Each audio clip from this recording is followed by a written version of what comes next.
बंधुओं, पूर्व की 7 वार्ताओं में हमने वेद विहित परम पुरुष की मनोकामना से सृजित इस विशालकाय सृष्टि की रचना का स्वरूप क्रमशः पंचपर्वा सृष्टि के रूप में, तदंतर्गत ऋषि, पितर, देव, दानव और अंत में चराचर सृष्टि के क्रमिक निर्माण का विकास समझने का प्रयास किया था। हम सभी जानते हैं कि वैज्ञानिक अनुसंधानों और चमत्कारों की 21वीं शताब्दी में मानव हर कथन का, हर विचार को तभी स्वीकार करता है जब उसके समक्ष कोई ठोस प्रमाण रखा जाए। बिना प्रमाण वो किसी को मानता नहीं, ईश्वर को भी नहीं मानता कि ईश्वर कहाँ है, लाओ प्रमाण मेरे को, स्वीकार करता। तो ऐसी स्थिति में ये आवश्यक हो जाता है कि हम जो कुछ भी विचार, जो कुछ भी सिद्धांत स्थापित करें, उसका प्रमाण देने का प्रयास करें। आज इसी प्रसंग में उस ओम स्वरूप त्रिगुणात्मक अदृष्ट परमात्मा ने एक निरंतर सृष्टि की रचना की, विस्तार किया और उसी का क्रम में जाकर के क्रमशः उसका लय होता है, जो मृत्यु के रूप में होता है। इसका प्रमाण क्या है, यह जिज्ञासा उठना भी सहज है। बस इसी की संतुष्टि के लिए अब हम इस श्रृंखला में वेद वेदांगों के प्राचीन ग्रंथों से कतिपय उद्धरण प्रस्तुत कर मानवीय जिज्ञासा को संतुष्ट करने का प्रयास करेंगे।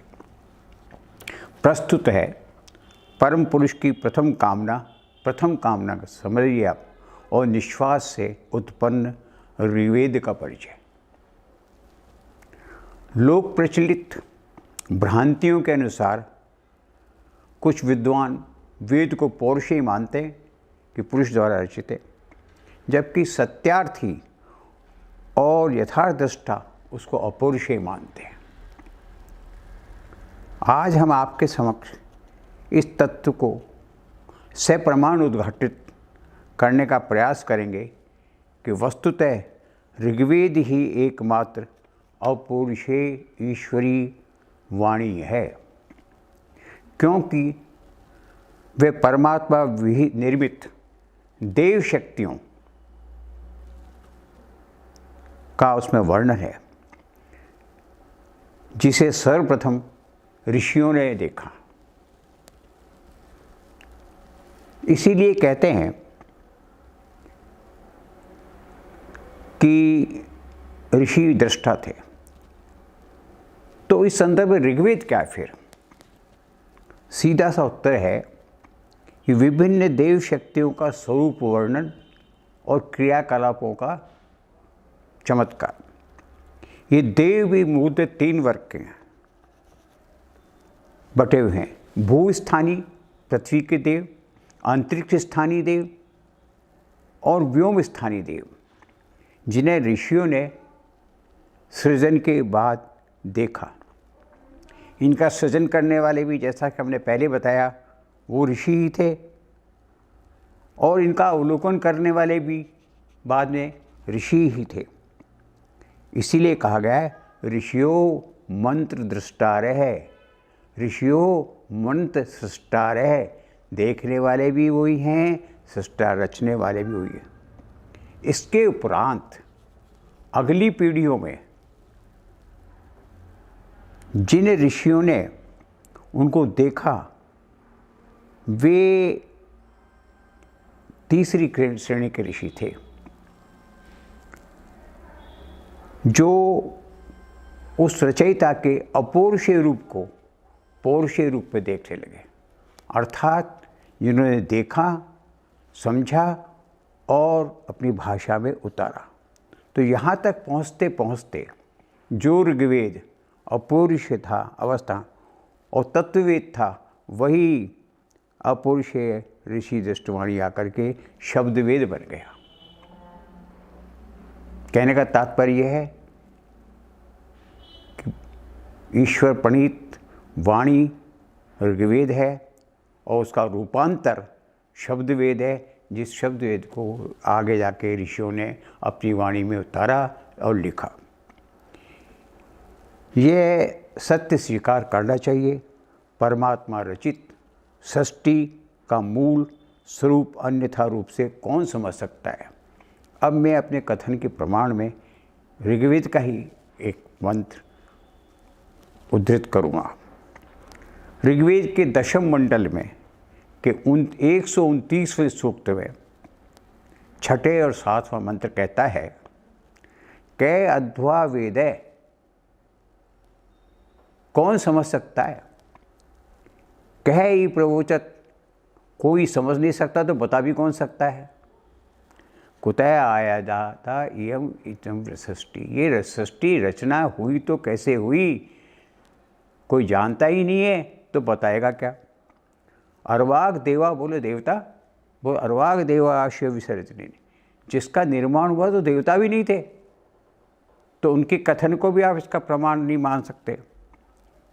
को वेदे, फिर कौन समझे कि ये कैसे उत्पन्न हुई है। इतना ही नहीं, इसका और उन्होंने स्पष्टीकरण किया, एवं विसृष्टि यत आबभूव है, ये जो सृष्टि की रचना जो हुई है, यदि वह दधे या किसी के द्वारा धारण की गई है, यदि वह ना या और कोई उपाय है, यो अश्या अध्यक्ष, जो इसका स्वामी वो परमपिता परमात्मा है, सैव जानाति, वही जानता है। और वो जानता है या नहीं जानता है, ये भी उसको ही मालूम है, हमें तो ये भी नहीं मालूम। वास्तव में उस परमपिता परमात्मा के अलावा कोई नहीं जानता कि सृष्टि कैसे हुई। 33 कोटि देवता, वो भी इसके बाद हुए हैं, जैसा पहले की वार्ताओं मैंने बताया। अतः वो भी इसको बताने में असमर्थ है कि ये सृष्टि किसके द्वारा रची गई। अंत में यही निष्कर्ष निकलता है कि उस परमपिता परमेश्वर ओम रूप के द्वारा ही सृष्टि का निर्माण किया। उसने पहले ईक्षण किया, ईक्षण करके उसने निर्माण किया, वही सत्य को जानता है, उसके अलावा और कोई व्यक्ति नहीं जानता है। इसी बात को समर्थन करते हुए उसी सूक्त के चौथे मंत्र में फिर उन्होंने और पुष्टि की, कामस्तदग्रे संवर्धादे। जैसे कि हम पहले भी कहते इसकी कामना उत्पन्न हुई इसमें सबसे। आदमी बैठा रहता है, बैठे बैठे इच्छा होती है कि मैं ये काम करूं, वो परमात्मा की इच्छा जागती है। कामस्तदग्रे वर्तते, मनुष्यो रेत है, वो मन से उसका स्मरण हुआ।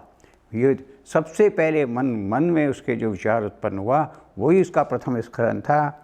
सतो, क्या इसका हुआ, सतो बंधुम असति, सत और असत का बंधन करने की। मैंने पहले भी एक बार बताया था आपको, असत क्या है, नाम रूप गुण विहीन, यही असत है। था तो सही वो, पर न उसका कोई नाम था, बस ओम परमात्मा है, परमात्मा कहते रहते। सतो बंधुम असति, असत रूप को सत, सत का मतलब कहता है नाम, आपका नाम भी है, आपका स्वरूप भी दिख रहा है, आप में जो गुण है वो भी पता लग रहा है, ये उसके साथ जो उसने बंधन किया। तो क्या हुआ, कामस्तदग्रे समर्थतादि मनुष्यो रेते प्रथमाद सतो बंधुम असति निर्विंदन।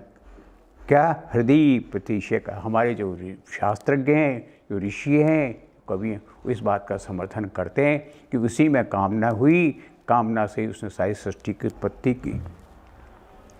जब कामना होती है तो निश्वास निकलता है, फिर कर्म करता है, तो उसका कर्म क्या था, यज्ञ उसका कर्म था। तो सृष्टि यज्ञ किया उसने, यज्ञ कर्म से वे सृष्टि की। फिर मैं आपको एक और उसका उदाहरण दूँ, इतने ऋग्वेद मंडल में 90वें सूक्त में, यजुर्वेद के 37वें अध्याय में और अथर्ववेद के 19वें अध्याय में फिर से इस बात की उन्होंने पुष्टि की है। तस्मात् यज्ञात् सर्वभूतः, वो जो उस परमपिता परमेश्वर ने सर्व यज्ञ किया उससे ऋचय है। अब इससे ज़्यादा बड़ा प्रमाण और क्या है? उससे ऋचाएँ उससे उत्पन्न हुई हैं। और ऋचा होने के बाद क्या हुआ? सामानी, फिर उसका गान किया तो साम की उत्पत्ति हुई है यज्ञ। फिर छंदांसी, फिर उसको लयबद्ध किया तो छंद हुए हैं। और तस्मात् यजुस् तस्मात्, उसके बाद फिर यजुर्वेद के क्रियात्मक स्वरूप में उत्पन्न हुए। अर्थात स्पष्ट रूप से ये बात हो जाती है कि अन्य कोई पृथ्वी में नहीं जीव नहीं है सिवाय परमपिता परमेश्वर के, जिसने कि अपनी वाणी से ऋग्वेद को स्वयं निश्चित किया है। एक और प्रमाण दिए। बृहदारण्यक उपनिषद इस कथन को और भी स्पष्टता से कहती है, अश्यो महतो भूतस्य निश्वतस्य यद्वेदो यजुर्वेदे सामवेदो अथर्वण। जब उसने निश्वास लिया तो सर्वप्रथम ऋग्वेद हुआ, फिर उसका रूपांतर करके यजुर्वेद हुआ, फिर उसके बाद तीसरा सामवेद हुआ और अंत में उसका क्रियात्मक रूप अथर्ववेद हुआ।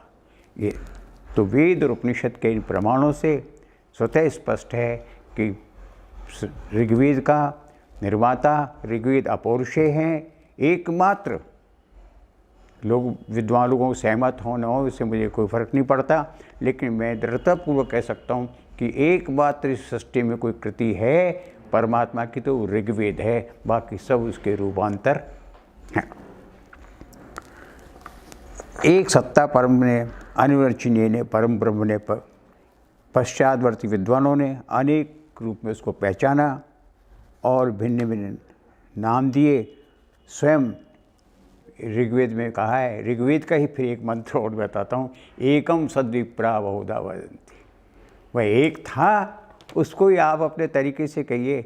एक व्यक्ति है, आप सामान्य जीवन लीजिए, किसी का पुत्र है, किसी का पौत्र है, किसी का प्रपौत्र है, किसी का पिता है, किसी का पिता में है, किसी का प्रपिता में, वह आदमी तो एक ही है। तो ऋग्वेद एक, उसको आप भिन्न भिन्न रूप से कहिएगा। अब थोड़ा ऋग्वेद के स्वरूप में भी चर्चा करें। संपूर्ण ऋग्वेद, मैं सबके नाम नहीं लूँगा, पर प्रसिद्ध काण्व, पाराशर, अगस्त्य, अब आप ध्यान से सुनिए मेरी बात, अगस्त्य सहित लगभग 300 मंत्र दृष्टा, कितने 300 मंत्र दृष्टा ऋषियों ने 50 से अधिक छंदों में 1028 सूक्तों, 2024 वर्गों, 10,552 मंत्रों और 3,97,265 अक्षरों में इसकी रचना की। यह गणना अपने आप में एक आश्चर्यजनक है और वैज्ञानिक है, जिसमें अक्षर तक की गणना की गई। इतना ही नहीं, वृत्त वहाँ पे उनको संतोष नहीं हुआ ऋषियों को। अक्षर ही नहीं, अक्षर को भी आप उच्चारण करने के हिसाब से उसने भेद कर लिए। उदात्त, अनुदात्त और स्वरित। सामान्य प्राणी ए का उच्चारण कर देगा, एक उनकी दृष्टि में ए नहीं है भी है, ए भी है और ए भी है, उदात्त भी है, अनुदात्त भी है, स्वरित भी है। पूरे विश्व की किसी भी भाषा में ऐसा अद्भुत और रहस्यमय भाषा का चित्रण कदापि संभव नहीं है। पूरे विश्व है। इतना ही नहीं, इसके अलावा आप किसी भी विश्व की भाषा से तुलना कर लीजिएगा, इतना अथाह सागर आपको कहीं नहीं मिलेगा। जैसा कि हमने पहले कहा, ऋषियों मंत्र दृष्टा है, सृष्टा बाद में हुए, दृष्टा पहले हुए के अनुसार ऋग्वेद निसंदेह ईश प्रणीत। तो क्या है फिर? मैं फिर तो कहूँगा आपको कि देव शक्तियों का वर्णन है। देव शक्तियाँ जितनी भी हैं इस पृथ्वी में जो है उनका वर्णन है और वंदन है, जिसे मानव ऋषियों ने तदनंतर देखा और लिपिबद्ध किया। तो जो अपौरुषेय रूप है उसको पौरुषेय रूप देने का कार्य तो ऋषियों ने बाद में किया है। पूजा, उन्होंने उसकी पूजा की, शक्ति की वंदना की और अपने कल्याण की कामना की। इसके उदाहरण स्वरूप एक ही मंत्र काफ़ी है। ऋग्वेद के प्रथम सूक्त, प्रथम मंत्र, पहला ही सूक्त है, पहला ही मंत्र है, में इसकी झलक आपको मिल जाएगी। क्या कहा? अग्निमीले पुरोहितम, अग्निमीले पुरोहितम यज्ञश्च देव मृत्युजम होतारे रत्न। और मैं इसका अर्थ होता हूँ, उससे पहले दूसरा, स न पितेव, स न पितेव सूनवे अग्नि सुपायनो भव स्वस्ते। अर्थात सबसे पहले वे जो परम शक्तिशाली अग्नि है उसको लिए उसकी पूजा करता हूँ, जो यज्ञों में काम आती है, जो सब प्रकार के कल्याण को देने वाली है, और हम सब पृथ्वी के जो प्राणी हैं उनकी पिता की तरह रक्षा करने वाली है। सूक्त के 9 मंत्रों में अग्नि को पूज्य देव मानकर उसकी पूजा अर्चना समग्र मानव जाति के कल्याण के लिए की गई है। यहाँ इस संक्षिप्त वार्ता में सभी देव देवियों का सविस्तर गुणगान करने का और महिमा वर्णन करने का न तो संभव है न अवसर है, पर हम सभी मनुष्यों को स्वीकार कर लेना चाहिए कि अग्नि, सूर्य, इंद्र, वायु, बृहस्पति, सारी चीज़ जितने भी देव हैं ये उसका पृथ्वी के नियंत्रण कर रहे हैं, अंतरिक्ष का नियंत्रण कर रहे हैं, आकाश का नियंत्रण कर रहे हैं, और हम सब लोगों के कल्याण काम में लगे हुए हैं, कर रहे हैं। उसे समझने समझाने का संदेश दे रहे हैं कि हे मानव, समझ कि हम भी कुछ नहीं है, हमसे ऊपर वो एक ही परमात्मा है। उसको याद करने का एक तरीका, ईशावास्यमिदं सर्वम यत् किंच जगत्याम जगत तेन तक्तेन भुंजीथा माँ घृत कश्चित् धनम। अरे क्या औकात है इंसान तेरी। ईशावास्यमिदं सर्वम, जो कुछ है उस परम पिता परमेश्वर के मुख में समाया हुआ है, उसका स्पंदन है। जो मुंह खोलता है तो सृष्टि की रचना कर देता है, और जो मुंह बंद करता है तो प्रलय होता है। वही प्रलय है, वही सृष्टि है, वही प्रलय है, उसका मुख्य स्पंदन करना। ये बात अपने दिमाग में बिठा लो मनुष्यों, और उसके बाद तेन त्यक्तेन भुंजता, इस पृथ्वी जो जन्म पाया है उसको त्यागपूर्वक उसका भोग करो, किसी पराई की वस्तु पर अपनी कुदृष्टि मत डालो। बस आज के दिन इतना ही। ओम नमः।